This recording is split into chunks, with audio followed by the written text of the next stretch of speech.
So, hello mga brother. Welcome back sa ating Bumunting channel. So, ngayon mga brother, meron tayong kakalikutin. Itong front shock ng e-bike natin.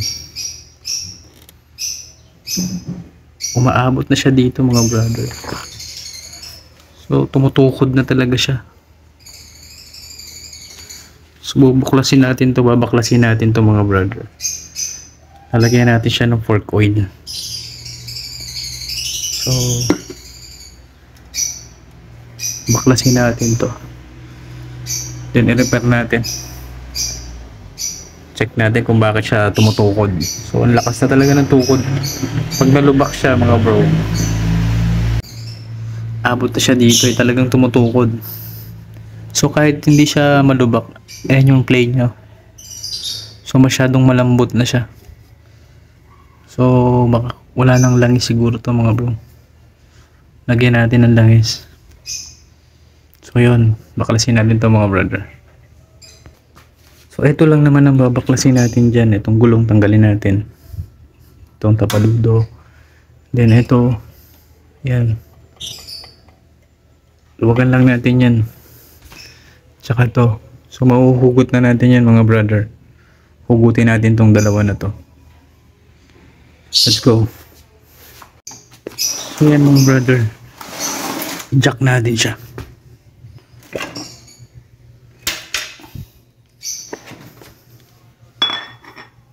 Jack natin to mga brother.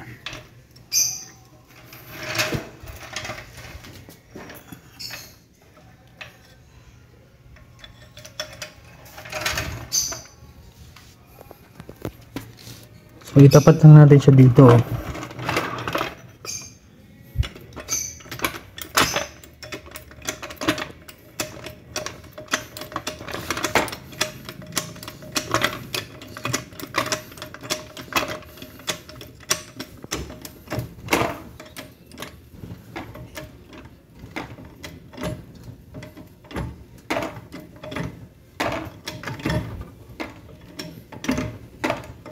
Ayan mga bro.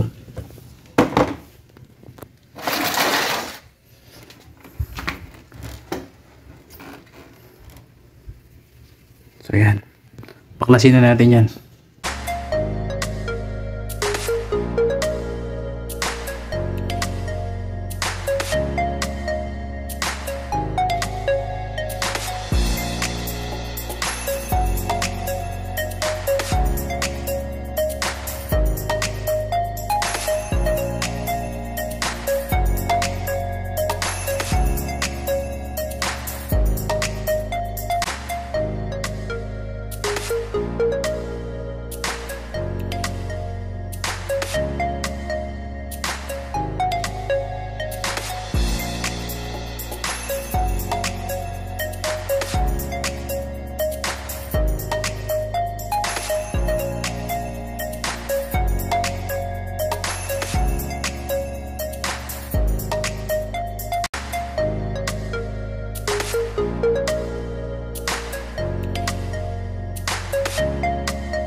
Yan mga bro, kung makikita nyo, sobrang lambot yan.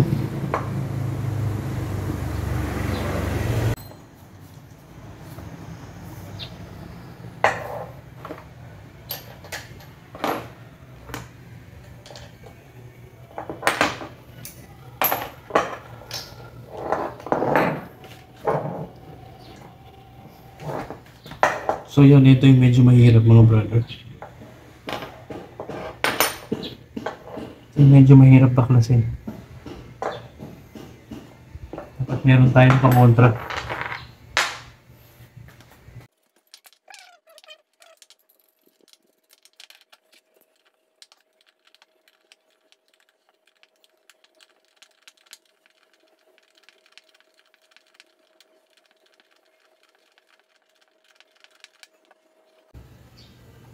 So yan mga brother. Pag-ingatan natin tong gasket na to.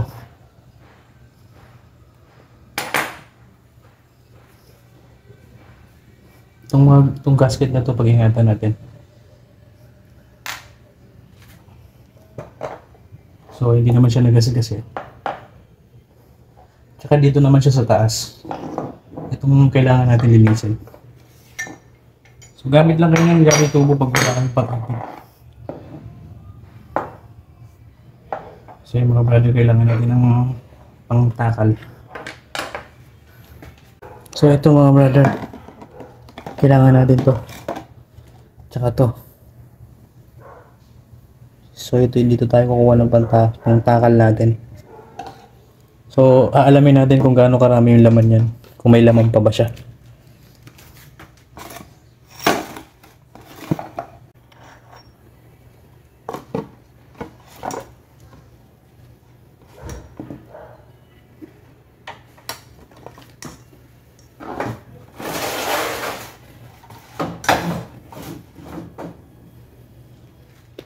Linisan natin ito mga bro.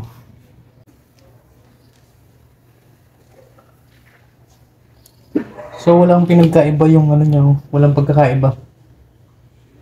Pare-parehas yung gap niya. So sa scooter ko dati, yung bandang ilalim niya, maliliit yung gap niya. Ito pare-parehas. So kahit magkabaliktad to, walang problema.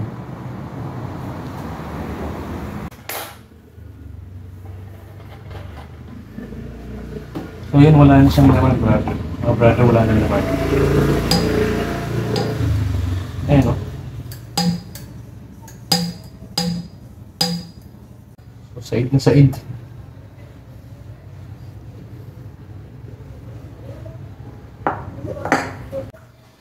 So habang naghihintay tayo dun sa isang tumulo, pakalasin na natin yung isa.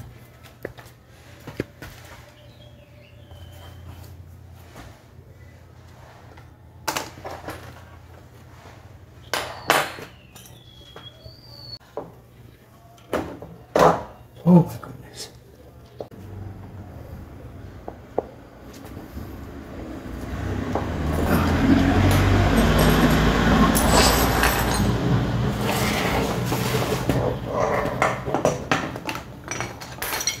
Same practice ulit mga brother. So dito lang kayo banda mag-ipit. Para kung gasgas man ng konti, para maging problema. So yun, napudpud na yung gasket natin. Tayo dyan. Ba't may natira pa? Mahirap pag napudpud to mga bro. Tatagasan tayo niyan dito.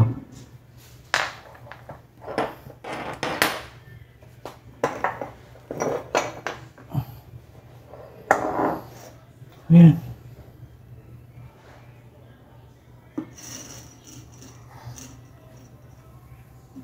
Ano ng grasa mga brother.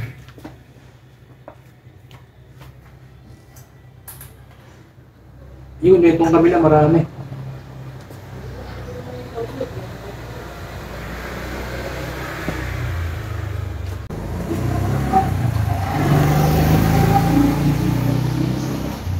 So makikita nyo yan yung nakuha ko lang is kakaunti na lang. So mas marami itong kaliwa kanan, mas marami yung laman ng kanan. Itong kaliwa, kukunti na lang yung laman. So patagasin lang natin siya mga brother ng mga ilang minuto. Then saka natin siya lagyan ng langis. So yan mga brother, okay na to.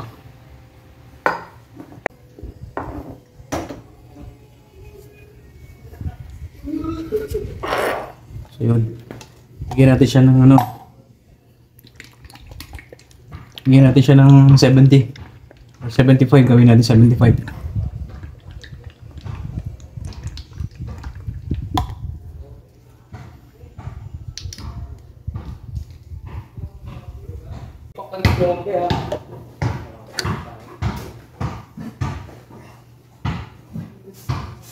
Ayan, 75 ml mga brother.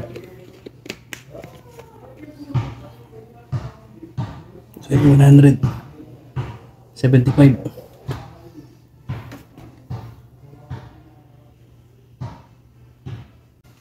So dapat parehas na parehas yung ilalagay nyo.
So ayan mga brother, okay na. Ayari na natin. So hindi na natin kailangan magbayad pa. So tayo kaya natin gawin yun. So dapat kaya nyo rin gawin mga brother.